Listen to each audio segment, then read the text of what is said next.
vidéo un petit peu déroutante. Je sais même pas quoi.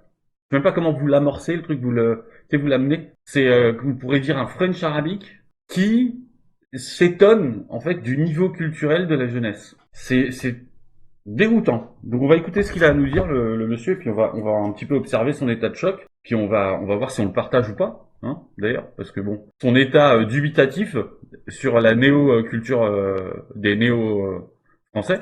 Comment on est passé de ça? J'aime bien les histoires tristes aussi, comme la sœur de Gribouille. Alors, il y a 2 morts dans le livre, mais enfin, c'est émouvant.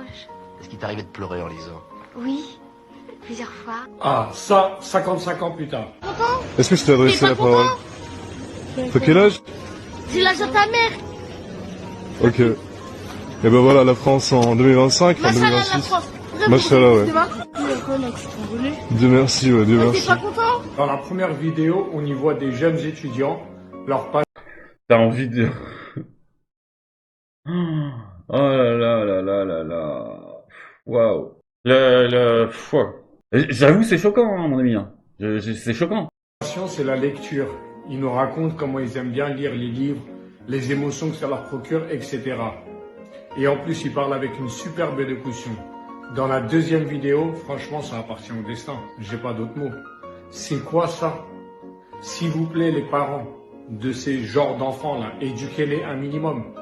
Parce que là, le monsieur dans la deuxième vidéo a été très gentil. Il peut tomber sur une personne mal intentionnée. Une, pas deux. Bon. Une, pas deux. Bon, voilà. Voilà, t'as la culture qui est remontée, hein, évidemment. Le bagage culturel qui est remonté instantanément. Hein, on n'en dira pas plus. Mais est-ce qu'il a tort, ce monsieur? Est-ce qu'il a tort? Bon, non, évidemment qu'il n'a pas tort. On est d'accord avec toi, camarade. Cela dit, comment t'expliquer? En fait, c'est pas la France si tu veux, si on était resté sur une ligne, tu vois, de migratoire, comme c'était le cas à l'époque, c'est l'immigration du travail, l'immigration du mérite. Même si il y a beaucoup de choses à redire là-dessus, mais il y avait quand même une base d'immigration du travail dans les années 70-80, d'immigration du mérite. Ben là, en fait, il n'y a plus du tout ça. C'est pas une immigration du travail ou du mérite. C'est là, on a les générations bon, déjà, on a un quota d'immigrés qui est juste colossal, qui est absurde. Depuis les 30 dernières années, c'est juste n'importe quoi. La quantité de personnes qui peuvent venir en France. On avait vu à un moment donné que même ceux...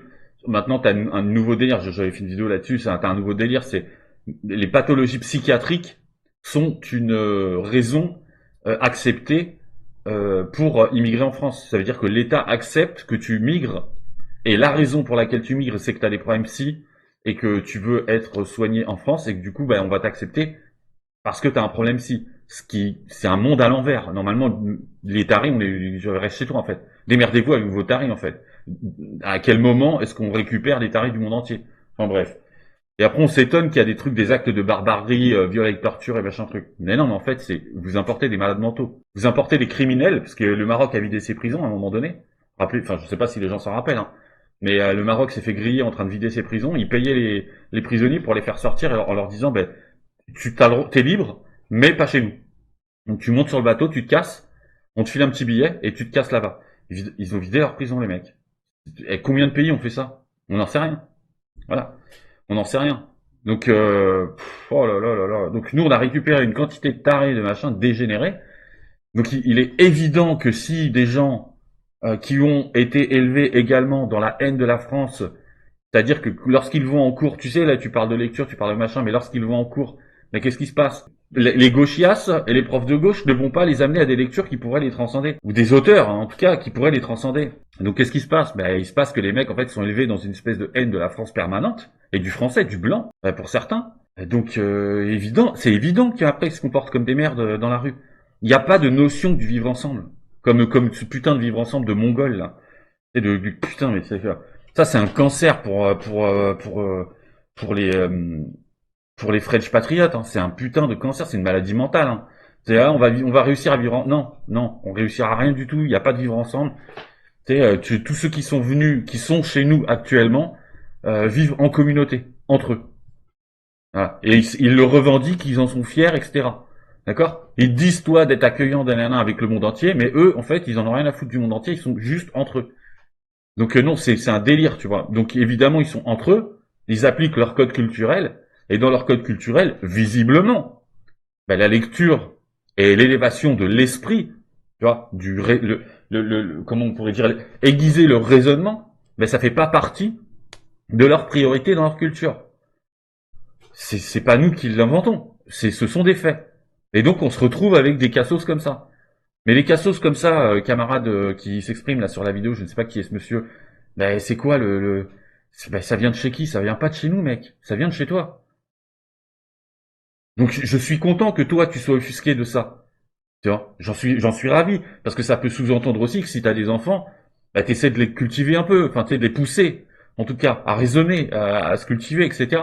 Donc c'est super. Mais 99% de ta communauté, ils en ont rien à foutre, en fait. Ils viennent ici pour récupérer ce qu'ils pensent leur être dû. Et à n'importe quel prix. Donc là, il n'y a plus d'histoire de culture de bassin, c'est du tribalisme pur. Et c'est pas un concept civilisationnel qui va nous emmener très loin. Enfin, qui va les emmener très loin, parce que nous, on en a rien à branler de leur gueule. On fera société sans eux. Mais voilà, enfin bref. Donc j'ai trouvé ça hallucinant qu'un mec de leur communauté s'offusque de ça, sans prendre en considération le fait que bah, c'est sa propre communauté qui a ramené ce niveau de médiocrité dans notre pays. Faut pas le nier, faut arrêter de le nier. C'est méchant, c'est raciste, c'est machin, ta gueule, tu vois. Non, ce sont des faits. Vraiment, c'est un grand délire. Hein. Donc, une fois de plus, hein, bienvenue chez vous. Et puis, qu'est-ce que je voulais que je vous dise? Abonne-toi, like. Et puis, dis-moi ce que t'en penses hein, en commentaire. Et puis, bah, à bientôt pour une prochaine vidéo. Hein. Voilà. On va documenter le partage en couille de notre pays.